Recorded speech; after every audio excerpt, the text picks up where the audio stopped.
Everyone wants to build the next 100 crore startup, but sadly, nobody wants to solve a problem. Now, money is made when you solve real problems for customers that are willing to pay.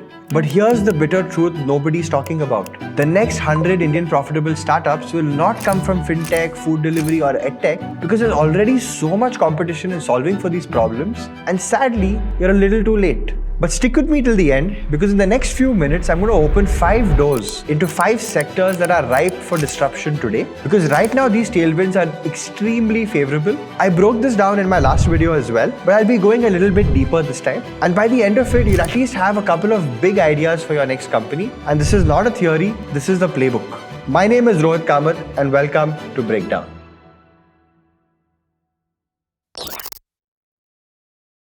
Breakdown is a part of 01 Network by Zerodha, whose resources enable us to go much more deeper into creating valuable videos that can help young founders like you get more insights. Now back to the video. As I mentioned in my last video, a decade ago, founders of Boat, Zerodha, Nykaa, PhysicsWallah, Off Business, they just didn't build products. They actually surfed the India tailwinds before the rest of the markets had even bought their surfboards to the beach. They spotted tailwinds before everyone else did. So Zerodha rode the discount brokerage plus Aadhaar revolution. PhysicsWallah scaled with Jio, and Boat scaled because of the aspirational middle class plus Instagram-driven D2C boom. Now these brands saw these waves before the crowd, and they surfed them like pros. But now here's the reality. That first window is closing because D2C is now very crowded, FinTech though is saturated, and EdTech has collapsed. But here's the good news. From 2025 to 2035, India is now entering the next 10-year window. And if you can spot these 5 sectors early, you won't just be building a startup, but you'll actually have a chance of building generational wealth. So sector 1 is Vernacular AI and Bharat-First SaaS, and this is enabled by the layer of UPI AutoPay. Now just imagine this, okay? A Kirana store owner in Patna subscribes to a 99 rupees per month dashboard that handles billing, GST filings and inventory. And it even lets him talk to an AI chatbot in his own mother tongue. Not English, no Excel sheets and zero friction. Or picture this, a Tamil OTT platform releasing bite-sized micro dramas priced at just 49 rupees per month. Now you have hundreds and thousands of people that subscribe to it, not because the show or the platform is cheap, but because these stories feel a lot more like home. And there are a lot more examples in how vernacular gaming saw explosive growth in tier 2 and tier 3 towns and in casual games like Hindi, Tamil and Bengali. So I spoke to Rohit Chaudhary, the founder of Seeko, and here's what he has to say. The next 500 million internet users won't come in English. They'll come in their own languages. At Seeko, they have first-hand seen 78%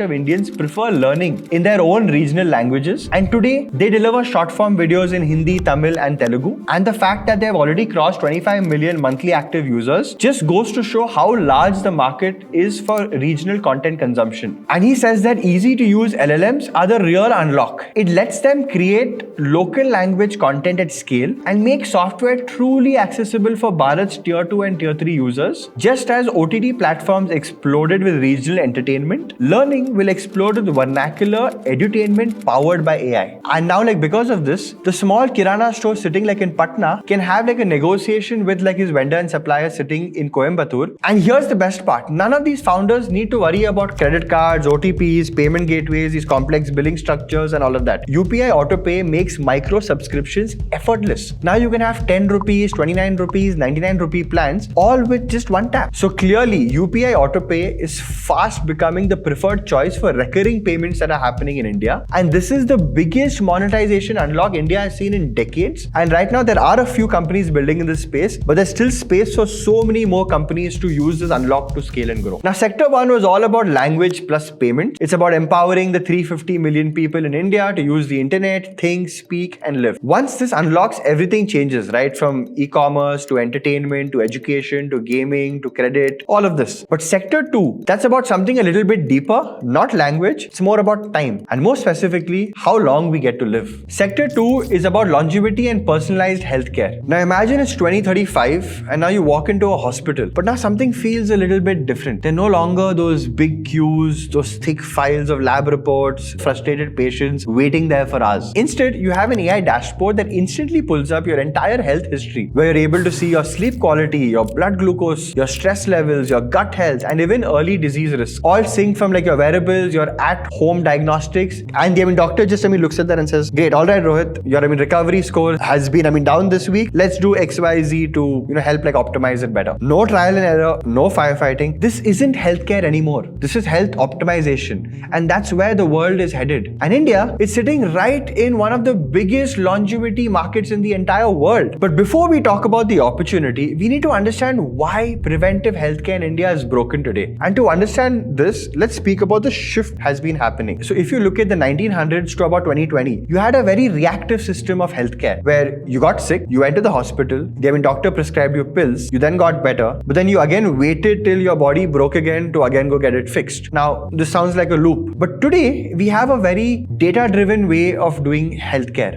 Now we have wearables, we have diagnostics, which gives us these personalized insights. You have ultra-human, you have fitter, you have at-home DNA, fertility and gut, microbiome kits that come home, which gives you these personalized plans. Now your body has this real-time data layer. And now the next 10 years, which will be like medicine 3.0, is where you'll have longevity sciences. And this is where the next 100x startups will come from, where you'll have DNA-driven nutrition, AI-powered biomarker dashboards. You'll have these clinics blending Ayurveda plus biohacking, where you have these uber luxury longevity retreats. And now here's this crazy stat. The top 5 corporate hospitals in India made around 47,000 crores in revenue last year. And you know why these hospitals won? Because they owned the full stack, from diagnosis to treatment to follow-up to recovery. They built trust, they built distribution, and they made it a habit. And Dilip Kumar from Rainmatter Investments explains this beautifully. He says that if you're building in preventive healthcare, work on these first principles. 1. Own outcomes, not engagement. Show real wins like weight loss, BP controlled, diabetes reversed. Hospitals thrive because people must act. Nobody forgets a surgery. Everyone forgets a health checkup. 2. Indians don't trust digital healthcare. They trust doctors, nurses, and buildings that they can walk into. And startups must build local trust, not just national scale. People follow health advice from someone they trust around them. Think clinics, coaches, phlebotomists, not faceless dashboards. 3. Anchor your business to real pain points, not aspirational health. Reframe prevention as pre-crisis management, not wellness. Bundle services like hospitals do.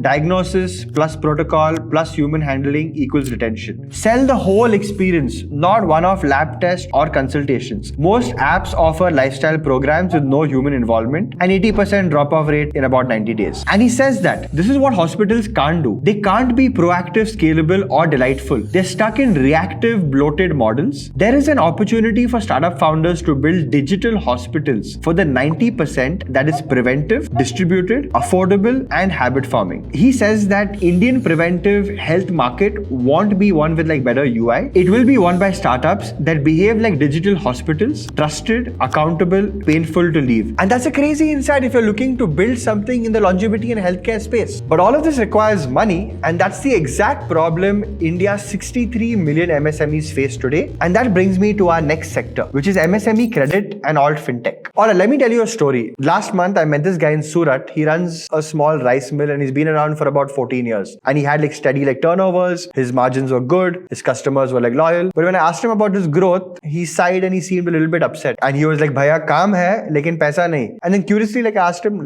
why? Turns out that he had applied for a 5 lakh working capital loan and the banks asked him for collateral, but he didn't have any because his shops are rented, his machines are leased, and his invoices were all good, but apparently not enough. And his application got rejected. So no collateral means no loan means no growth. Now pause for a second. This isn't some edge case happening here. This is the story of millions of small businesses in India. India has about 63 million MSMEs. That's about 6.3 crore small and medium businesses. And together, they power about 30% of our GDP. And yet, 90% of them don't have access to any formal credit. Just think about it. They have customers, they have revenue, but they don't have working capital. And that, my friends, is a $30 30 lakh crore credit gap that exists in India today. 30 lakh crores just sitting there waiting for someone to unlock it. And now here's where it gets a little bit more exciting, because for the first time ever, India has quietly built the fintech rails to finally solve this problem. Over the last few years, 4 silent revolutions happened. UPI, where every single payment is now like verifiable in real time. GST, where invoices are now like digital, clean, completely traceable. And now you have these account aggregators, right? Where MSMEs can now share their entire financial history securely with a single click. And now you also have OCEN, which is an open API that lets you embed credit inside an app or any platform. Now, when you put all these things together, something magical happens. And for the first time in India's history, you don't need land to get a loan. You don't need property papers. You don't need to beg your bank manager. Credit can now be based on cash flow, not collateral based. And that's a game changer. While most founders are sleeping on this, a few big players have already figured this out, and they're quietly solving this massive problem, and they're making serious profits doing this. So you have this company called as Kinara Capital, which is like a Bengaluru-based fintech focusing on these collateral-free loans for micro, small and medium businesses across about 100 plus cities. And they have built these like data-driven underwriting models using UPI plus GST plus transactional patterns to approve loans where banks said no. And Kinara has already distributed about 5,000 crores and is growing sustainably. Notice something here, these companies aren't burning cash on fancy consumer fintech app, but they're solving boring but massive problems. And they're quietly building profitable fintech businesses in a market everyone else ignored. And if you're a founder watching this, here's where this gets really interesting. Because on the top of UPI, GST, account aggregators and OCEN, there's a 30 lakh crore gap waiting for you to build products around. And if you're a founder operating this space, here's a few cool ideas for you. One is where you can have sort of an embedded credit SaaS, where you build a simple invoicing or billing app for wholesalers and retailers. So you already have their UPI plus GST data. And now on top of that, you can already offer instant credit inside the app. Two is like an invoice financing platform. There are billions of invoices generated monthly. You can build like a micro platform for 10K, 5 lakh invoice based discounting for tier 2 and tier 3 MSMEs. You can also have like a B2B buy now, pay later, but for Kirana stores and traders, and integrate credit like directly into like the B2B ordering apps. The suppliers get paid today and the retailers pay in about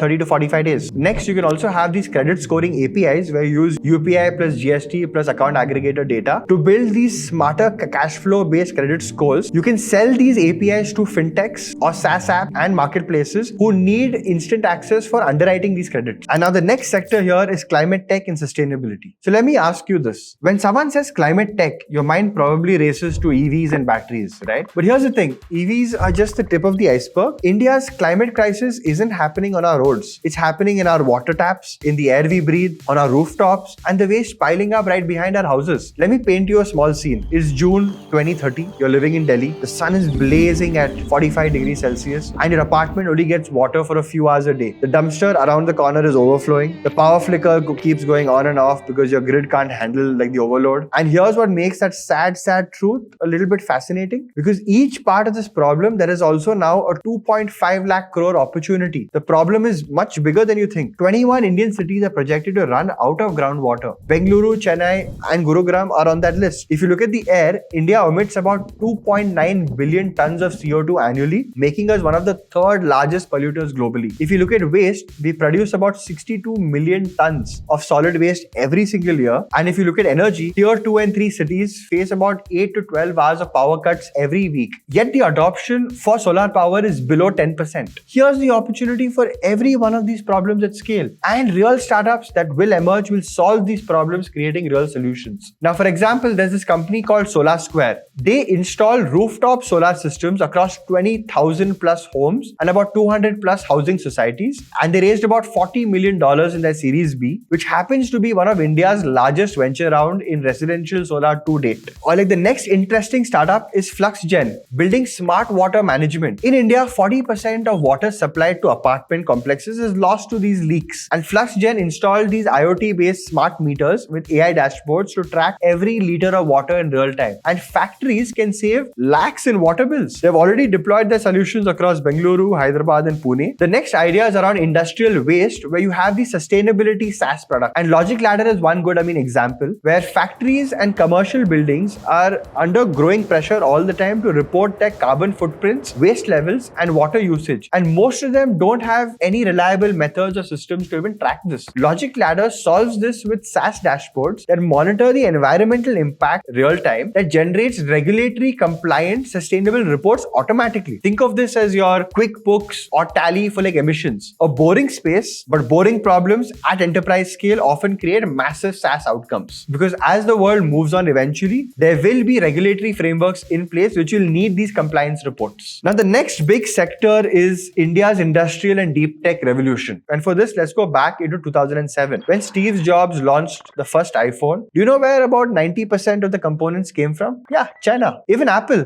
the most innovative company in the world, relied on Chinese factories. Fast forward to today, the world is rebuilding its entire supply chains because COVID exposed a very, very big weakness and we depended too much on one country. That's why companies like Apple, Samsung, Tesla, Dell, everyone is looking at India. And here's the crazy part. We're sitting in a once-in-a-generation opportunity to become the world's next manufacturing hub. And this isn't about building more factories. It's about owning the future industries, which will be built around chips, batteries, robots, drones, and medical devices. There is like a McKinsey report which shows that this number could be $400 billion in new revenue by 2030. Now, let me break it down for you in a very simple way. The big picture here and why we need to really build these factories now is because there are three big reasons that are happening right now. One is that the world wants a China plus one. It's like this. Imagine you're running a big restaurant and for 20 years you bought all your ingredients from just one supplier. And suddenly this supplier now shuts down for a week and your entire restaurant stops. That's exactly what happened with global supply chains during COVID, and the world realized if China shuts down, the world's factory shuts. And now because of this, companies are diversifying. They want one more base other than China, and that's why you're hearing Apple assembling iPhones in India. Two, you have the government that's actually paying you to build through these PLIs. Here's something that most young founders don't know of. The Indian government has rolled out PLIs, which are production-linked incentives across 14 sectors. There are electronics, EV batteries, solar panels, semiconductors, medical devices, and many more. What does PLI mean in simple words? If you manufacture something in India and you hit certain production targets, the government literally gives you your money back. It's like you have this performance bonus for factories, and this incentive has actually helped to bring in giants like Dixon and Micron to actually start building in India. 3. Private capital is finally flowing into deep manufacturing. Until now, VCs avoided manufacturing. It was considered boring, slow, and capital heavy. But today, in 2024 alone, over $12 billion went into the sectors like batteries, semiconductors, drones, and robotics. And this is because the global demand for this is real. Now let's break down in India's industrial and deep tech revolution. What are these 5 subsectors that could be interesting? I keep this very simple. So one is you have chips and semiconductors. You can think of semiconductor chips like the brain of every single device. Your phone, laptops, TVs, your fridges. And the problem here is that India imports 90% of its chips even today. That means we spend billions of dollars buying our chips from Taiwan, China, and the US. If tomorrow these countries stop exporting, our entire electronics industry completely collapses. So the opportunity here is India is finally investing big, where you have companies like Tata Electronics and Micron building fabs, which are factories that make semiconductor wafers. These are billion-dollar setups that creates tiny circuits powering every digital product that you touch today. Here's what founders can build. You can think of these testing facilities for chips, which are in high demand and low supply right now. You can have design software for fabs. Then you can think of maybe a design software for fabs, micro manufacturing of sensors for IoTs, EVs, and robotics. The market size of this is 40 billion today, but it could go up to 120 billion by 2030. The next space in this category is robotics and automation. Have you ever wondered why iPhones from China cost less to assemble? It's not about cheap labor, but it's actually about automation. Because robots do most of the repetitive, precision-heavy work. And the problem here is in India, 90% or 95% of factories still depend on manual labor. That's slower, less consistent, and more expensive also in the long run. And a lot of factories now in India want to automate, but there aren't enough affordable solutions for these small and mid-sized manufacturers that can actually automate a lot of these processes. So founders today can build these low-cost robotic arms, maybe for SMEs, where you have AI-driven quality inspection systems. You can think of maybe predictive maintenance tools where it spots machine failures before they happen. Here the approach would be to look at a very specific niche, specific problem, and try to build a single solution in that category, scale that out, before diversifying into more such categories. There is this company called Merrill Life Sciences, which is building these robotic machines for healthcare. Just think about this. If you go to any hospital today, right from the MRI machines to the heart stents to everything, 75% of all the equipment is actually imported. The problem here is Indian hospitals are paying a premium and smaller clinics can't afford these modern equipments at all. So the opportunity here is actually manufacturing medical devices locally, which could reduce costs by about 30 to 40% and unlock affordable healthcare for millions of Indians. Now these sectors might seem quite exciting, but I think a real value of a startup is to go very, very deep into specific problems, build out a great solution that customers are willing to pay for a problem like that, and then build a business. Now, while solving for that problem, it is very, very important that you also build some sort of moats. And those moats could be maybe around distribution, could be around technology, could be around product. And moats are very, very important because eventually, as your startup grows, as it scales, you will then attract a lot more competition. And then for you to be relevant, sustainable, and to also absorb a maximum amount of that profit pool, having these moats help you build a very long-lasting business. And I would love to know if you have more such ideas for more different spaces and sectors that you can please put in the comments. We'd love to hear all of these ideas, and you can also share what more topics we can also cover in the next breakdown video. And for now, my name is Rohit Kamath. Please like, share, subscribe. Signing off.